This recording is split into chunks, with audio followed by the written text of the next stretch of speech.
Somehow, some way, the girl that I moved here with was in a very abusive relationship, and she said, I'm gonna go to this meeting. Do you wanna try to go? Because I gotta figure this out. And I was like, absolutely, where are you going? She was like, tomorrow night, 7 o'clock, 70th Street, I'll meet you there. Saved her a seat, she never came. And I never left. Green lights and blue skies are on their way. Yeah, they're on their way.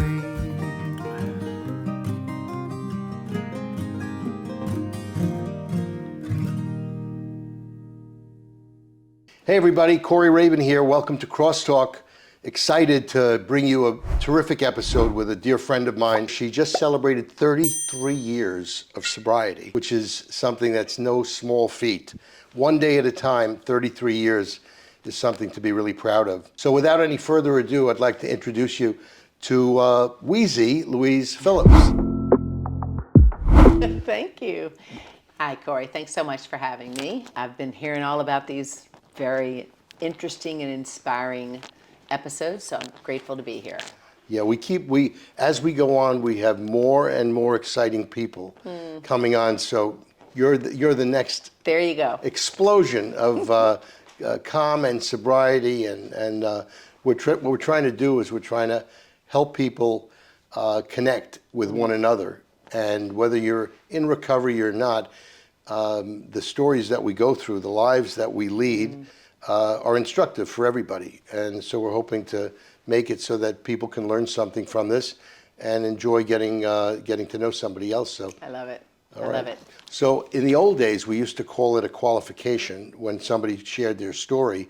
Starts kind of like where you were, where you went to, what happened, what turns you made, and what's going on now.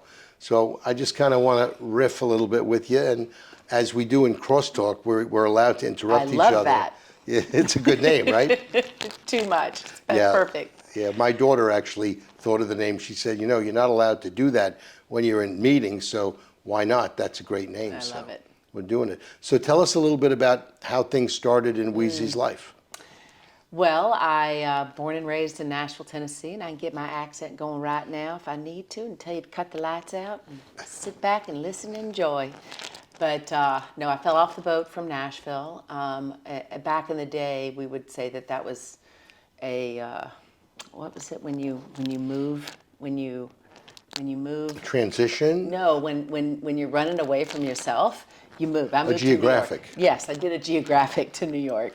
But I was born and raised in Nashville, and I always was an athlete and a dancer, but I was undiagnosed with dyslexia, which honestly, till 6th grade with a 45% reading comprehension. And, if there's nothing more to give the hole that the ism gives us that you want to fill, dyslexia is a good recipe for that to accelerate.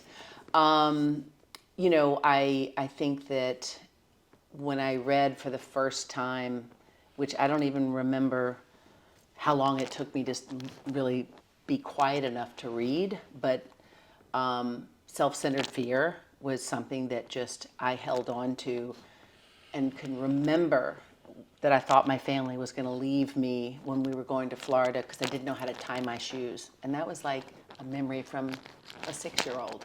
So based on nothing but what was inside myself.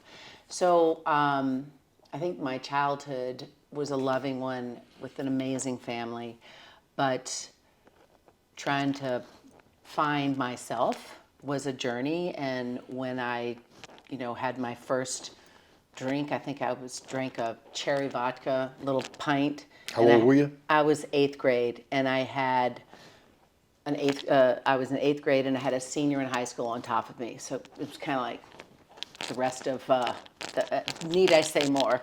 But, I was the life of the party. I mean, still today, people are like, wait a minute, you don't drink? What?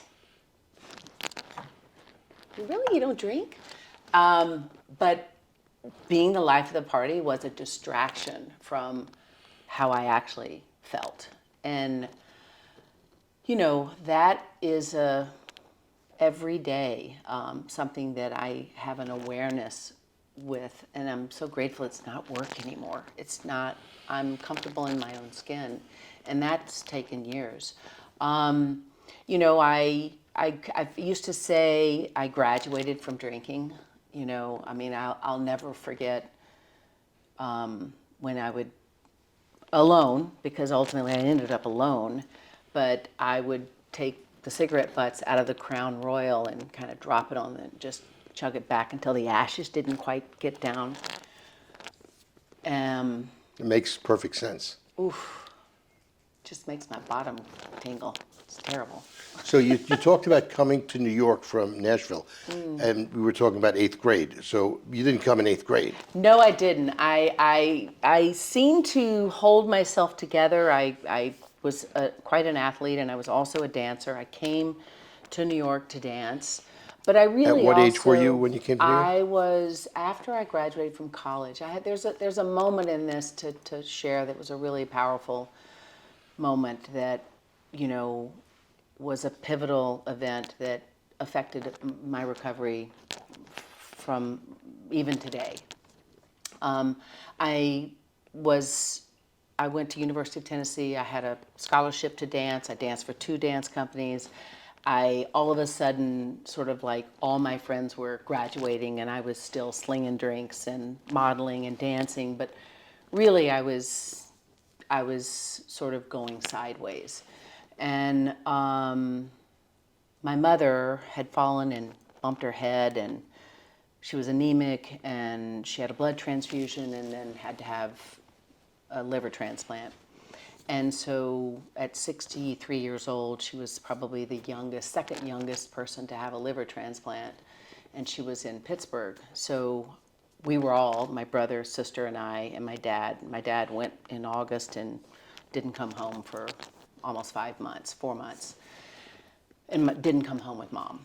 So And how old were you at this time? I was in my 20s. I was 21, and I would go and visit my mom in the hospital in intensive care, and they would do rounds, and they would have to wake me up and say, "Excuse me, we need to see your mom," and I would be asleep in her bed in intensive care.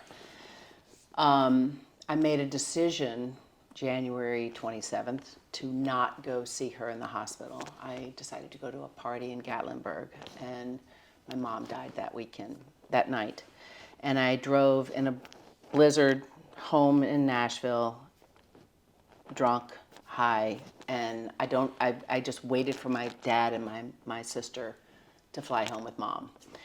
And, you know, fast forward, I ultimately decided to move to New York 4 months later. And So you're in your early 20s. Mm-hmm. You finish college. I finished college. You leave Tennessee after Mom dies, and you come to New York. They were in Nashville, I was in Knoxville, and I needed to get away from the cocaine dealers that I had discovered. And so I moved to New York. Geographic. My brother was here, and so I was excited to be in the same city with him. He actually gave me his apartment, and he moved in with a friend. And within 8 days, I had cab drivers delivering me cocaine. So in the way that we manifest things, for better or worse, I was able to continue on my road. I just want to say, for anybody who doesn't know, Geographic is something where you think that by leaving where you are, where things stink, going someplace else, everything will be better. Yes. And the notion is that when we leave that place and go to the next place, we bring ourselves, and we Yes. do the same things, we see the same people, we go to the same places, and nothing changes. So what you just described is a perfect example of a Geographic. There you go. Well, I always try to be an overachiever in things. So, I could, the journey continues, but at some point, what I will say is that I went from being a healthy individual to weighing 119 pounds. I didn't have a period for 2.5 years. I would have 8-day runs. I was around machine guns and all kinds of characters that it's when I talk about it in meetings, if I'm qualifying, I feel like I truly have an out of body. It's like I'm talking about somebody that's not me, a lost little child, a lost person. And I'm not quite sure, but somehow, some way, the girl that I moved here with said, and she was in a very abusive relationship, and she said, I'm going to go to this meeting. Do you want to try to go? Because I got to figure this out. Because I got to. Did somebody say that to you? She said this to me, and her name was Mary Catherine, and I was like, absolutely. Where are you going? She was like, tomorrow night, 7 o'clock, 70th Street. I'll meet you there. Saved her a seat. She never came, and I never left. And Was that the St. Jude's meeting? that's Hargrave. Okay. Maybe it's 71st. Okay. And I remember the guy sitting next to me raised his hand and said he had 8 days. And I'm looking at, I had a little notebook, which I still have. I cannot read the handwriting, just to be clear. And I'm thinking 8 days, and then I wrote 7 days, that's 1 week, 1 day, 11 hours. I couldn't even calculate. That seemed like a lifetime. Right. And then somebody had 38 days, and that was just beyond. And I'm sure there were people that had 30 years, but they were invisible to me because that was just, they weren't real. And I love this where I felt like I was in the only meeting that had a sponsorship program. This woman saying, we have a sponsorship program, and if you need a sponsor, just come up here and talk to me afterwards. And I went up there and I was like, I'd like to have an application for a sponsor. I'd like to have an application for a sponsor. And she was like, oh, no. Well, do you have your checkbook? And I was like, I don't have any money. She said, well, you can clean my apartment once a week. She's like, I'm kidding. But honestly, I would have cleaned her apartment. I would have given her a check that would have bounced. I would have done anything. Right. And I didn't ever feel like I was home, but there was what I understood to be grace was that I didn't feel like drugging or drinking. That had nothing to do with me, and it was so powerful in hindsight when if I ever think I can't do something, I think about that moment. That's really, it's miraculous, and I think about RJ and Paul and all these people that I counted days with that are no longer with me, or Jimmy, who I went to a meeting 2 years ago and he's still counting, and I'm thinking, how does somebody do that for 30 years? And I'm like, there but for the grace of God go I, Yeah. And I don't know, I'm not quite sure why. I stopped asking, but I guess my work's not done, I had on my 94th day, my brother was diagnosed with full-blown AIDS, and I had this immediate connection that God was giving me a chance to do something different. I'm going to probably start crying because I still today, and I had an amazing relationship with my mom, but I mourn who I wasn't to her in those days. And I celebrate who I was to my brother. And so in losing my brother, and the only thing he was afraid of, and he was sober, and he was on 59 medications, but at the end, it was really, all he was afraid of was dying alone. And that was a gift that I thought I was giving him, but the gift that I got was so amazing. So, those are moments in my sobriety that remind me that there's nothing I can't do, and if I just show up, grace is there. The incredible thing is what we really get from taking care of ourselves is the ability to give. And at the end of the day, that's really what makes life worth living. Not what we're able to grab, but we're able to give people. And you do it every day. It's interesting. Well, you know, I'm in a business that's commission only.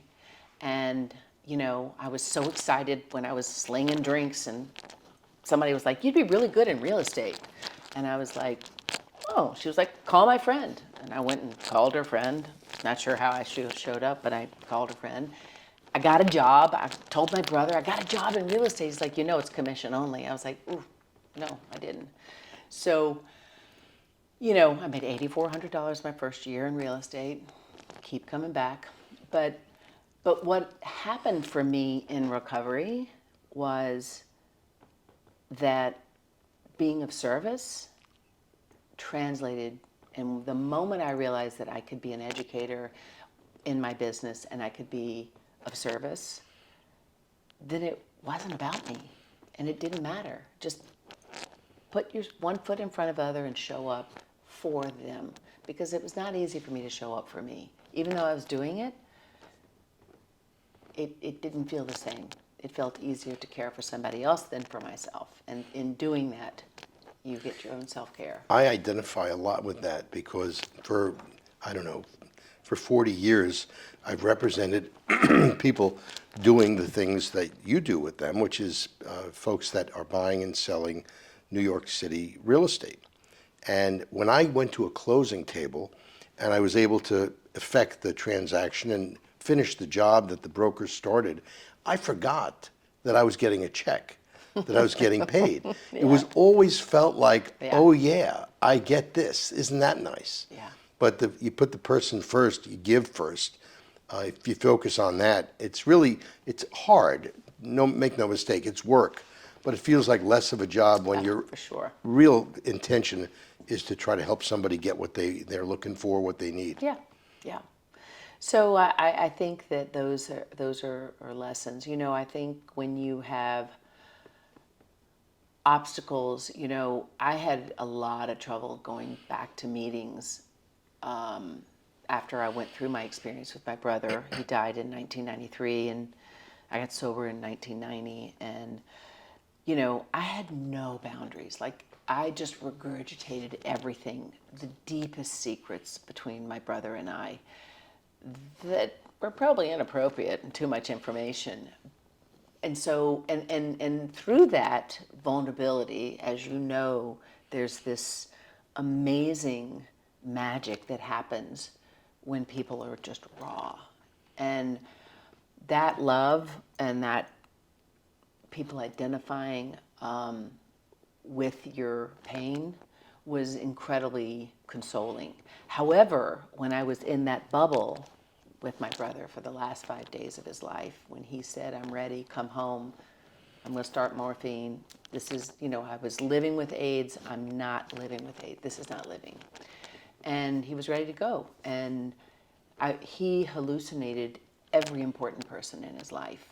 I mean, it was unbelievable. His Eagle Scout teacher, his 8th grade English teacher, his first lover, you know, just my mother, my father, my sister, me, and his business partner. And I was like in the bubble with him, going through his life and the lives that he touched.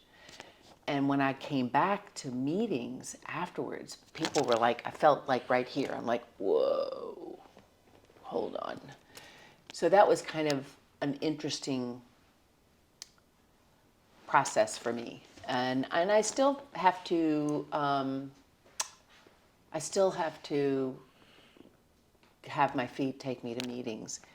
I don't think I'm ever going to be able to go the way I went in those days where it was 3 a day, because I also feel very strongly that it's a bridge back to life, and the best version of myself is living out loud with all the gifts that the faces in those rooms gave me through those years and give me today. Right. Well, connecting, what you're describing is like the transparency that you show. We don't know each other for 100 years, We know each felt other like for a it. couple of years. It's true. But, you were out there instantly. And so it's so easy to connect with you because you're not full of shit. You are Weze. This is me. And if you love me, great. If you don't love me, that's okay Not too. everybody's cup of tea. I'm Exactly. a lot, but you know what? I live very unapologetically, in a tolerant manner. Meaning, I do try to be sensitive when somebody is uncomfortable around bigness. Try to tone it down. Right. But I think it's so true how short of a time we are here, and I wish I was better about not sweating the small shit. And I think I still have my ism is present in all my affairs if I'm aware. I get wound up. I was diagnosed to be ADD, HDAD or whatever that's called, in my 50s when I was taking my son. So maybe I was like 48. And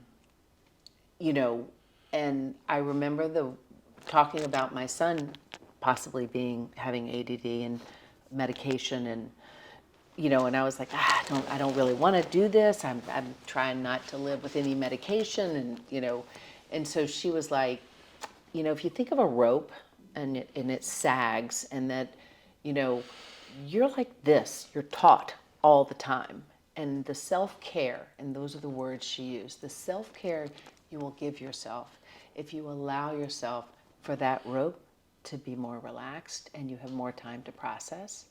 I was like, ding, so that was another process of figuring out what's right for you, for myself, in being medicated. I'm not. So right now, you work more than full time, Yes. and you're involved in a lot of different things. What are the things that on a day, what I'm trying to get across? He's going to do a blooper reel of me fumfering.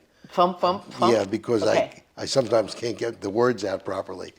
What are the kind of things that you learned from going from being an active addiction to getting sober that help you today? The reason I'm asking is I'm wondering if some of the things that people are looking for, like what exactly does sobriety look like on a, you're not going to 3 meetings a day anymore. How do you handle issues? What are some of the things that you draw on that help you get through all of the stuff that happens? This is a crazy world we're in. Yeah. It's crazy outside and it's crazy inside sometimes. yeah. I know you have a family, you have great boys. Amazing. And so tell us a little bit about how you are together today. What are some of those things that you use? What have you learned? Well, I am not a very good meditator. I'll just tell you that, because I'm literally still today like this. Right. It's still It's only 2 it's moving. minutes. It's always moving. Yeah, but my favorite place to be, and this is a place where I was when I do want to tell a story about when I was counting my days. I left my apartment. I didn't have a cell phone at the time. That's how old I am. And I had to go to a payphone. I had left my house. I was like 6 blocks from my house, and I forgot to wear underwear. And I called my sponsor on the payphone, and I was like, Barbara, I'm not in my apartment, and I don't have any underwear on. She was like, do you have time to go back home and get your underwear and put them on? And I was like, yeah, I can do that. So, but that was one of the advices that she gave me. But one of the great thing was, for me, I couldn't sit with myself. It was painful for me to sit. The amount of shame, sorry about my glooping, the amount of shame that I felt around not showing up for my mom. I literally used to sit in the shower and rock, and I would run out of hot water. I would be in cold water, but it's how and where I found peace or quiet. And I still kind of retreat to that every once in a while, and just to try to slow myself down and my mind and my breathing. What does it look like every day? I mean, listen, my family give me purpose, a reason, to make good choices every day, because I want to be here as long as I can to soak up every minute, because my husband just makes me a better person. I can't take those freaking drug addict shortcuts ever. It's annoying. But I always refer, because he really elevates me to be the best version of myself. And I would say that that's true for my boys as well. We don't get a roadmap when we raise our kids. There's no map that tells you. So I've made a million mistakes, and I guess when you see individuals that you touch and impact their lives, and I can see my recovery in them, our conversations and how we speak, and then I see my moments where I'm imperfect and I don't have the patience and I'm intolerant and my feelings get hurt. I mean, I still have that. I'm really sensitive when my kids make fun of me, and I'm not prepared for them to make fun of me, which is kind of funny because I'm kind of a funny person. But I'm sensitive about certain things, and that's my ism. It's still tucked in there, molecularly. I don't have to get away from it. I just have to know it's there and know when the difference between what's the truth and what's not. Yeah, it's interesting. There are certain things that I notice about myself that aren't different, but you kind of can say, oh yeah, and that, and not have it create a situation where you got to go do something about it. Just know that I'm a human being, which by definition means it isn't a perfect thing. Right. And I was just talking to somebody recently about, in fact, when I go to some celebration or party, there's something that doesn't allow me to jump in fully and completely, as I am right here with you. But maybe it's the dancing thing. Maybe it's being a little embarrassed that I won't look that good on the dance floor. I'm not sure what it is. But the celebration, the dancing thing, triggers some kind of self-consciousness that I don't feel in other venues, other areas. But I know it's there, but I also know it's okay. Right. Yeah. I mean, we can give ourselves a little reprieve, and also I poke at myself all the time, although it's still an interesting one when my kids are, when the three of them are all giving me a hard time about something, it all of a sudden stops being funny. And I don't like that. I wish I could just let it roll off my back. It's like learning how to not sweat the small shit all the time. But what does life look like sober? I mean, listen, it's trying to live in my truth and to be enough for me, which, and being worthy of embracing all the blessings that I have, which is, there's so much abundance, which is nice when you get to a place where you just have faith that there's abundance, as particularly if you live generously. I always try in my profession to be generous with my knowledge and to live truthfully, and we always talk about sort of transparency and rigorous, being, what's the word I'm looking for? Rigorously honest? I guess rigorously honest, and also try not to make it about me. And if it's truly accepting of whatever somebody's process is, then you don't ever get disappointed. You are immediately able to just let people be where they are. And, from my, the wisdom of self-acceptance and understanding what self-centered fear is, you can then identify it in other individuals and have empathy for them instead of ego, pissed off and whatever. Right. So gratitude is a big part of how you stay balanced. Yes. I mean, I I think every single morning, I mean, more and more as I'm in my 60s, I'm so grateful for my health, and I think of all the individuals that, you know, just how we wake up each day with just being grateful to be alive and grateful to say good morning to people and the people that are in my life. And I just feel blessed in so many ways. And there's not enough time to pay it forward, you know. You know, we take for granted, I take for granted the fact that I'm going to get up in the morning and that the plans that I have for the day are going to unfold exactly as I expect them to. It doesn't go that way. I woke up this morning to a phone call, find out that a childhood friend of mine who was very, let's say, passionate about everything in life. He was everybody's go-to guy to fix things. And when he couldn't fix something, he would call me to ask for help to fix something.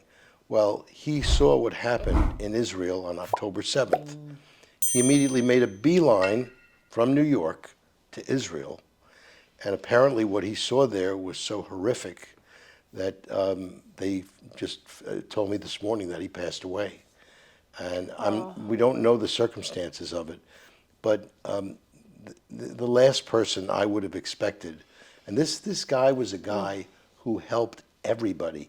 I mean, when something bad happened, Right. he wouldn't be just, he'd go make a condolence call, go to the wake. He would follow up with that person every day for months. He was insane, really, but he was a special person.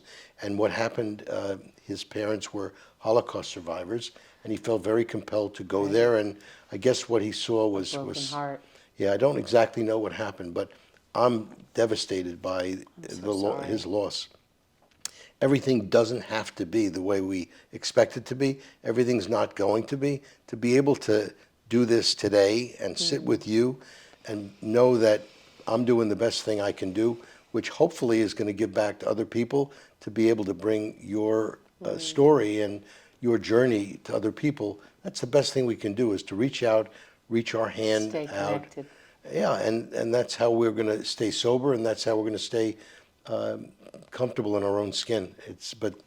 You know, gratitude is something that, you know, I'm grateful for having had him as a friend. I'm grateful for having been able to help him through a lot of different things, and hopefully I can carry on his legacy of reaching out and helping other people. Yeah, you know, I'm constantly reminded how short our time is here and how much work we have. You know, and I use the word work. It's not work. It's service. It's you know, I can't change the world, but I can make a difference in the world around me, one person at a time, one moment at a time. I love the story my mom shared with me, and she said that every interaction that you have with an individual, the blessing is that you have something to give that person and you have something to learn from that person. So it might be smiling. You know, it might be smiling at the garbage, the sanitation guy and saying, thank you so much, have a great day, to some great wisdom that you may gain or give a child, or, you know, I learn a lot from my children, but it's really in being open to those moments is how the fabric of ourselves are woven, you know. Yeah, there's an author that I've read. He's gone about 20 years. He was on the Letterman show, and that a guy named Leo Buscaglia. I think I'm pronouncing it right. I've done a couple of reels on things. He says never underestimate the importance of a gentle touch, saying something nice to someone, being kind to somebody, and the impact that has on the person, ultimately on everybody that you deal with. Just being kind and open, and what your mom described is exactly what he talked about in one of his books about love. Love that. I've had a lot of loss. I shared also, I lost my mom, and then I lost my brother. I had boyfriend had passed away when I was in my 30s. And I met my husband on a blind date, you know, and 10 days later, my dad passed away on the exact day, 20 minutes from the exact moment my mom died. And I always like to say that my mama sent me my angel and took back hers. But, you know, when it's interesting through these journeys of losses. I think that I used to find that I would be disappointed when I had such expectations for people to show up a certain way, that I realized, and my sponsor said to me, it's like, you know, but what happens is that somebody else's purpose is fulfilled by being able to show up the way they show up, which would be my expectation. So I feel a little bit like through recovery, I've had these individuals that weren't family. They were people who, ironically, I didn't know very well, that showed up in a way that I could receive them, but most importantly, that they could be there. That's somebody's purpose being fulfilled. Mm-hmm. And so I just find that there's grace all around us if we allow it to be seen. And those people that we lose, while they're not here and we can't pick up the phone or invite them over, they're still right here with us. Mm-hmm. They're part of us. They're part of who we are. Yep. And over a period of time, what I found is all of those people that we've lost end up being very present and in a form that actually makes me feel good. Mm. That said, you know, I would prefer that they still be here, but, you know, can't have it our way all the time, Yeah, right? Truly. So let's see, what are the things that, what else, what other moments of things can I share with you? Well, I think from a timeline standpoint, when we edit the video, sometimes we take pieces from different spots of the interview. Mm-hmm. So we started out very, very briefly from your childhood. Yes. Went immediately to New Well, I York. accelerated because there's a lot of drugging and a lot of drinking and a lot of darts. Right. See, some of them hit, some of them didn't, some hit the wrong targets. I used to play darts and backgammon for days with my brother. Thinking about, you know, the start to the finish, so to speak, of finish being where we are today. Mm-hmm. Is there anything along the way that you think you'd like to make sure we include that, you know, you kind of just blew past? I mean, you know, listen, I think that you know, my recovery was slow. It was slow, and it was bumpy, and it was not attractive. No, I mean, no, I don't. I think that really the things that are so, I really don't know how I was able to not drug or drink. I don't know how I didn't do it. I didn't go to a recovery center. I didn't. Right.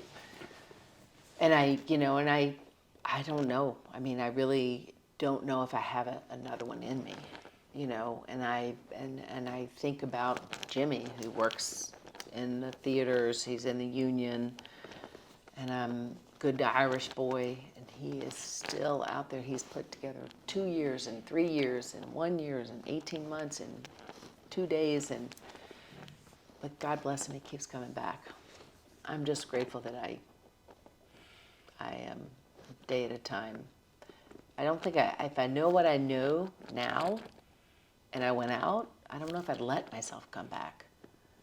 It's just too much information. I put together a long time, and then because of some circumstances, you know, illnesses, surgeries, I relapsed. Mm. And I spent... You shared that with me. Yeah, and I know how the movie ends now. I don't need to do it again. So I've kind of went through hell, got sober, went through hell again. I don't need that anymore. I know how it ends. It's not pretty. I'm sure I know who I am. I know what I can do and I know what I can't do. Mm. And if to the extent that I can tell you that it's the same, you don't need to bother. Right. I always, you know, you got sober when you were rather young, as did I. And I always thought, maybe I took this whole sober thing a little bit too far. I was just a crazy kid. Now, everything is so great or whatever. Now it can't possibly be like that. Well, it is. It's exactly what it's like. The ism. Yeah, always wondering. I don't wonder anymore. Not today. Yeah. No, I think that I am trying to think about funny moments in my recovery. That my red hair was a bummer. It was a fire engine red. Fire engine red, and I think part of it fell out. And that's when you first came to meetings in the early 90s. Yeah. And I mean, I lived on $30 a week. I don't know how. I did what I did. And, I always, when I teach in my business, and I sort of try to give back in the industry, and I'm like, okay, everybody close your eyes. I just want you to have a vision of me. I was like, green cowboy boots, prairie skirt, unitard with shoulder pads. And you were selling real estate at the time. I can see that. God bless her. God bless her, I said to that little girl back there. Anyway, as it relates to recovery, there is a massive roadmap, but with massive amount of individuals that we get that gift of one foot in front of the other. I mean, the old timers used to say, like, you don't want sugar? Just put more sugar in there. Just keep coming back. Here's more sugar. Have more coffee. Have more sugar. I didn't drink coffee before I got sober. Right. Yeah. Let's not talk about that. And in those days, cigarette smoking was permitted in meetings. So, you needed a gas mask to be able to sit in the meeting. Yes. But you're right. There is a roadmap for getting sober. The larger picture of, all those other issues, family, work, health, there's a lot of guidance out there, but you have to it's a trial and error. But with sobriety, if you follow what has worked for other people, you definitely this is and not. There's a fair amount of take what you need and leave the rest, Right. But yeah, I take that into my professional life. Take what you need and leave the rest. Right. Well, it's interesting. The thing is that doing this, it's great when you and I are sitting here, and today picking up a drink or a drug is not something that really is on our mind. It's no longer really the issue. But at the beginning, it's really hard to make that change, to think that there is another way. But you're living and breathing proof that there is another way. Well, I used to hang out at this blues club called Manny's Car Wash. I don't know if you remember it. Don't remember. I worked there. But the sound guy was sober, and my sponsor was like, if you go to the barbershop every night, you're eventually going to get a haircut. And I was like, I didn't quite understand that. But she was like, you shouldn't hang out in a bar. However, he was giant. He had like 9 years, and he must have been 350 pounds and 6'6". And I felt the safest. And I just sat back with him inside his little sound system and listened to some amazing blues. So that was what I did after I got out of the shower, rocking for 3 hours. Right, you were rocking in the booth.